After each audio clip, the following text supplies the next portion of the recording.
Hello, dear colleagues. This is my sixth lecture. In this lecture, I will talk about the in silico modeling of parasite proteins. My name is Professor Sergey Shityakov. I'm head of the Cheminformatics Research Group in the Infochemistry Scientific Center, ITMO University.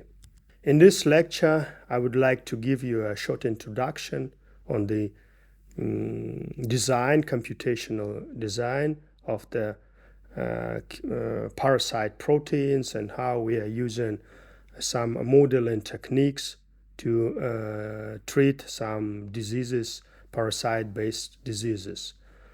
On this slide, we have the experimental data on some proteins from the parasite, from trypanosome parasite, and this protein is very important in this parasite life cycle because this protein is expressed by this parasite on the surface of the membrane, and its role as a defense factor in terms of the interaction with different immunoglobulins to evade the immune attack and escape from the immune system of the human. And this protein was analyzed by us, and we wanted to investigate how this protein might be useful if we would try to understand its behavior at different pH dependent pH media and pH dependent conformational changes of this protein might be important to create some medications to treat this infection. Here we have the 3D structure of this protein, which is called the variant surface glycoprotein, or as an abbreviation as VSG protein. And this protein has a complex structure and different domains. It sits on the membrane of the parasite, and it is known that it will interact with different immunoglobulins such as immunoglobulin M or immunoglobulin G, and therefore neutralizes the effect of this immunoglobulin on this parasite. We are trying to analyze the behavior of this protein using the pH 5.2 or 7.4 to see what are the conformational changes of the proteins are represented, and how we could actually use this information for the rational drug design and discovery.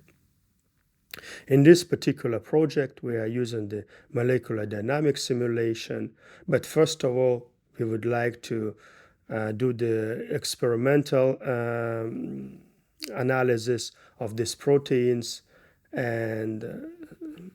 and here we are using the self-exclusion chromatography, where we analyzing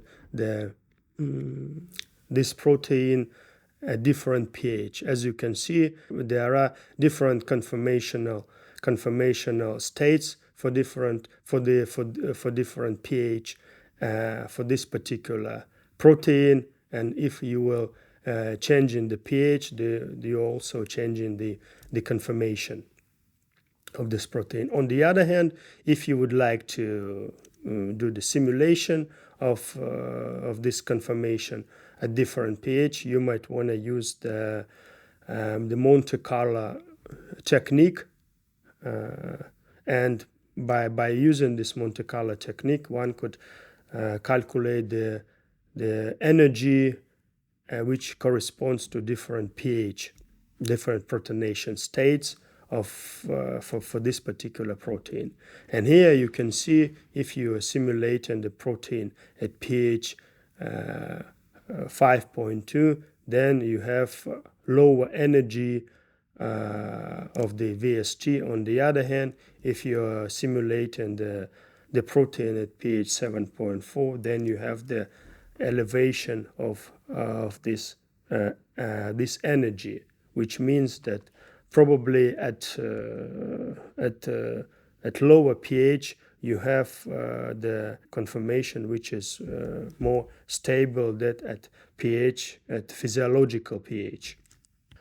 Additionally, we could also implement some techniques which are called like the free energy landscape, and by using this particular technique, we could analyze the energy at which the protein is more stable and calculate a so-called minimal energy plot.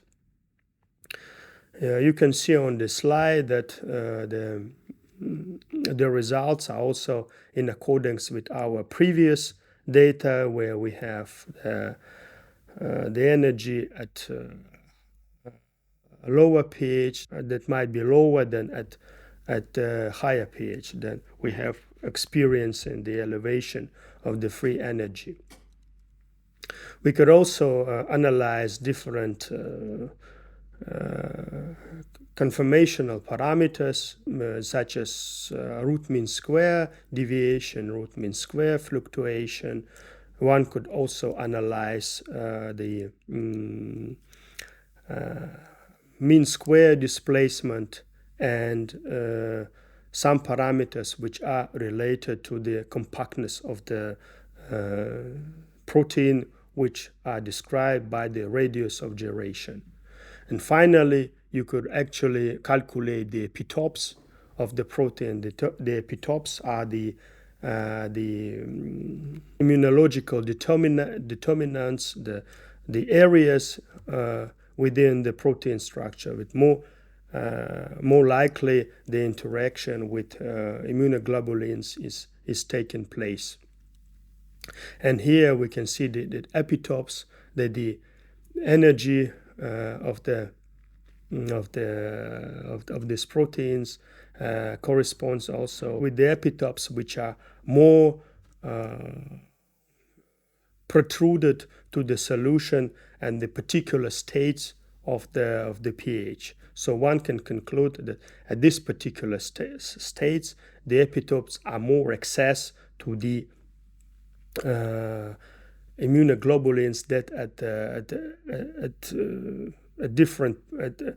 5.4 pH, the epitopes are more accessible to the immunoglobulins that at pH of 7.4. This is all concerning the computational drug design of parasite proteins, and I thank you for your attention.